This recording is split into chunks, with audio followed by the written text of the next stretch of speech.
In this lesson, you'll learn how to proceed with an initial edit from the importing, creating a project, and then the different ways to edit into the timeline. You'll see how to replace existing edits with new material in the Replace Edit options, and you'll also make minor adjustments to audio and video.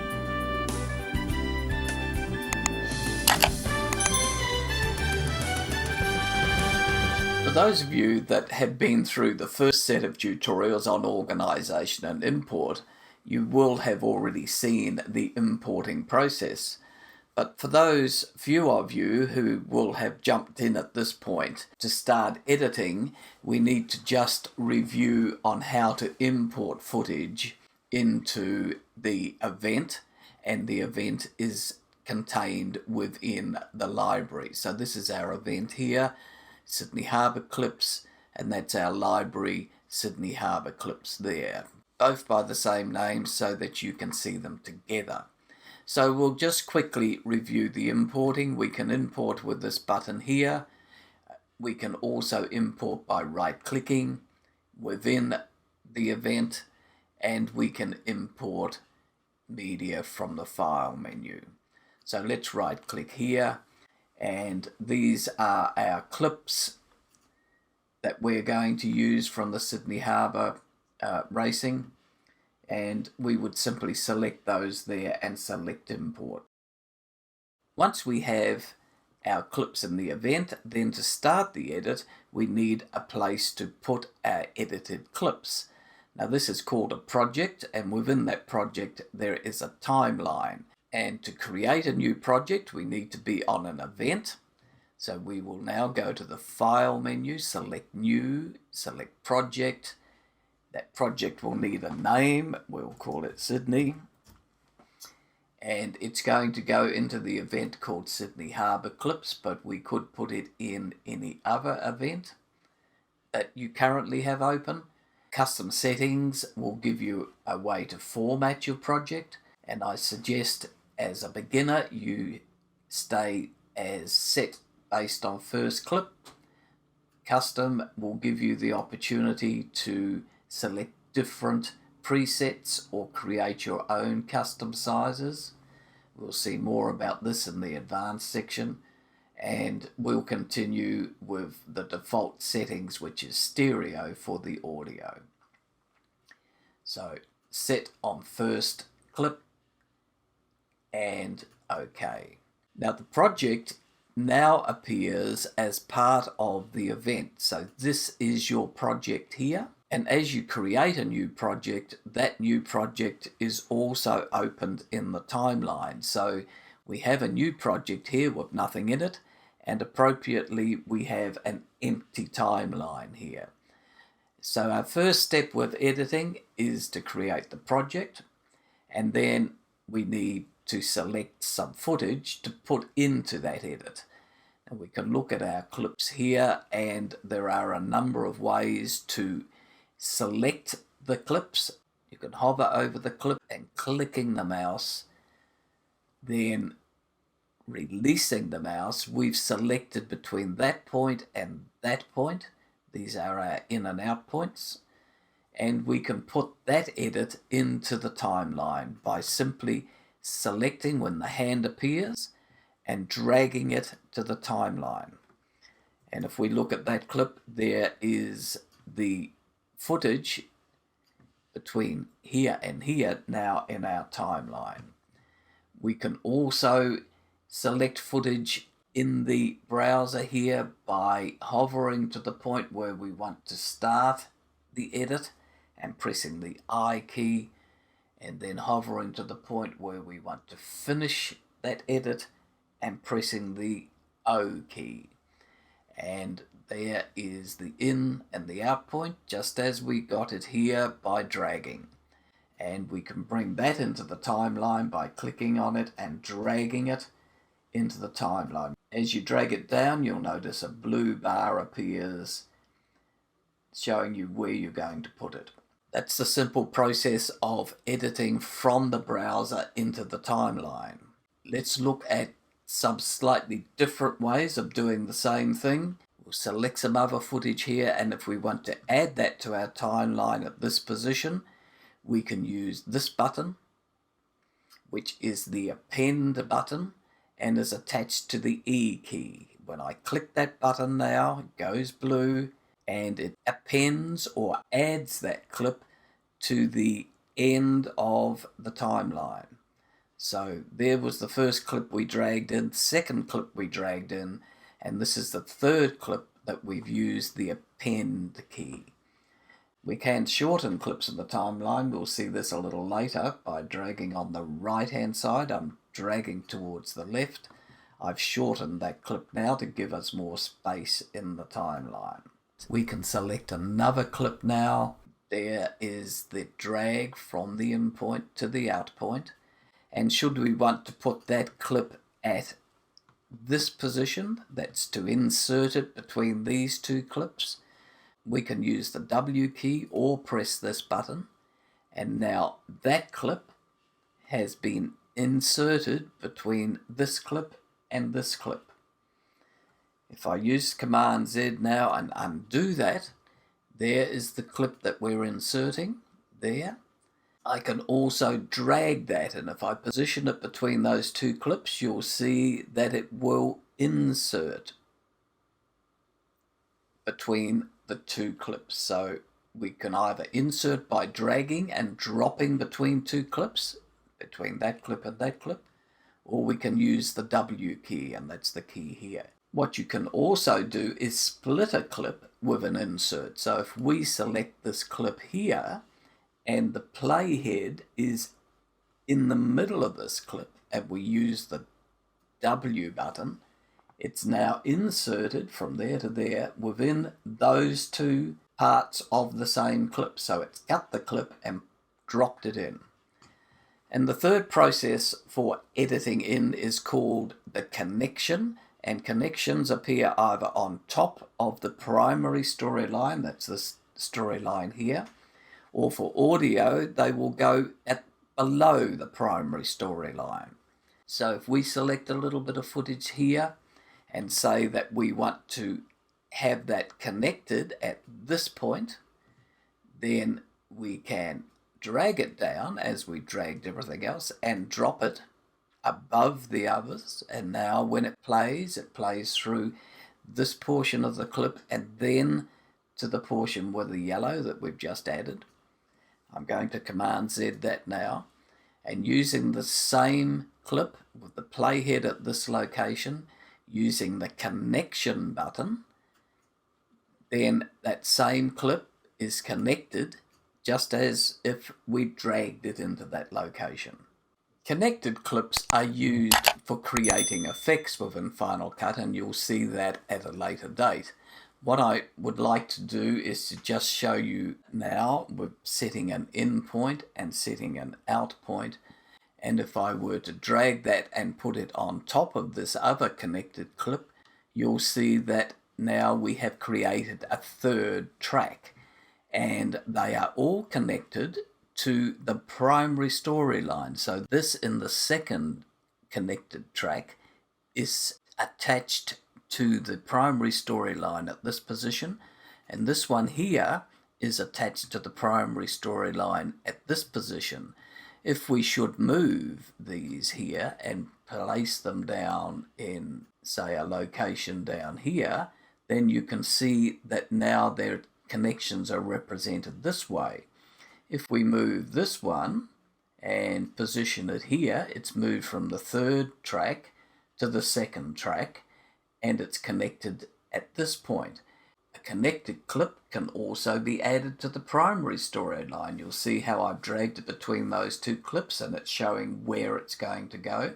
Other clips in the primary storyline can be relocated into different positions. So if I wanted to move this clip and position it at this point, then it pops in there. I can even take this one down here and put it to the end. So that's moving the clips within the storyline. You can also adjust the edit points of clips in the storyline. So if we were to want to shorten clip number 17 and to shorten it from the end, I'd click on this point, you'll see that the cursor changes to a double-sided arrow, and the yellow line at the end of the clip has a little curly points enclosing the clip in front of it. So to shorten that, I can drag it to the left. To lengthen it, I can drag it to the right. So when you shorten it, you see less of this clip, and when you lengthen it, you see more of this clip. If I were to click on this side, and now the curves are enclosing the following clip, or the clip to come, and we can shorten or lengthen that clip. The same can be done with any clip, so if I click here, this one can be shortened and lengthened, and equally you can go to the beginning, and that will shorten the beginning. You can come to the end, and that will shorten or lengthen the end. And it will lengthen as far as there is original footage available in the browser. So as I'm dragging this now, I still have plenty of footage, but you'll see now that the red end has shown, it's enclosing that clip. That's telling us that there is no more footage available in the browser for this clip number 21. So there's 21 there. If I were to right click on this clip and reveal in browser, it would show me what portion of that clip is now in the timeline. From there to there is the same as from there to there. As we drag between clips, you'll notice that the playhead snaps to the edit point, or snaps to the beginning of this clip, and that's because you have a button turned on called snapping. And snapping is your friend because it ensures that you are at the beginning or at the edit point that you're looking to go to. If you have snapping turned off, then you can smoothly move between the edit points without the playhead jumping to that location. You should leave it turned on. And the other button that's here is the skimmer. If the skimmer is turned on, then when you move in the clip, you can see the skimming effect happen. That skims both in the event and also in the timeline. So what you're noticing now is you're not seeing all of the footage in the timeline. I'm using the mouse to scroll left and right, but if you want to see more footage in the timeline, then there are two important zoom keys. I'm using the Command plus, which zooms into the timeline. I'm seeing less of the footage but more detail. And the Command minus key, each time you press that, we can see more of the footage but less detail. You can also zoom into the timeline by using this slider here, and this will show us less detail, more vision of the clips, and this will show us more detail and less of the clip. Now, one of the interesting things here that we should note, if I zoom in a little bit, this little grey area here represents a full frame of video. So the more we zoom in, the wider that frame of video becomes. This represents one frame of video. So from that point through here, you'll notice that there's no motion. Even though I'm moving down the timeline, the image in the viewer hasn't changed, and it won't change until I click here, and you'll see now the next frame is there, and so on. Now, the advantage of this is it gives you the opportunity to adjust audio within a frame of the video. A little bit more on that, in fact a lot more on that, in the advanced section. And while we're looking on this area down here, we can click this button here and it shows us different details of the timeline. Currently we're looking on this view, which has a small view of the clip, or small thumbnails of the clip, but wide detail in the audio. We can look here, which shows us more detail in the clip, so more of the thumbnails. And the more that we zoom out on this, the more we will see different thumbnails. You could just look at no audio, no video, and the reason you would use this setting is if your processor is slow. If you have a slow computer, then there's less requirement to draw or redraw the images in the timeline, so your computer will work quicker. You can just look at audio only with no video, and you can just look at the video clips with no audio. The clip heights are adjusted with this button here. So that's showing us more, that's showing us less. So let's take those clips back to something where we can see the audio as well. And now that we're looking at the audio, we can see that this bar here where it's saying 0 decibels at the moment is representing the current volume of the audio. Now at 0 decibels is the level or the volume level that was recorded on the camera. You can take that up as far as 12, and you'll notice that as we increase the volume, it goes yellow and red, and at red obviously it's too loud. And as we drag down, we can see that it comes down all the way down to the infinity, which is 0.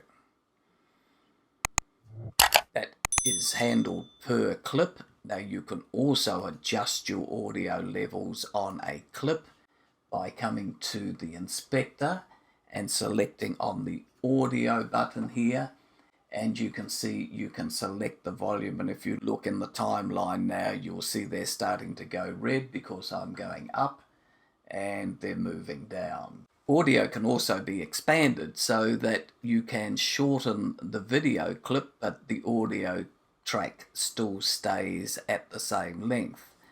In a similar vein, if you can expand the audio independent of the video, then we also, if we right click on here, can detach the audio. So when you detach the audio from the clip, it becomes independent of the clip. And if you move the audio now, it will go out of sync with the video in the clip. And when you expand the audio, then the video and the audio stay in sync. If you detach, then it's completely independent and you can place it wherever you want to.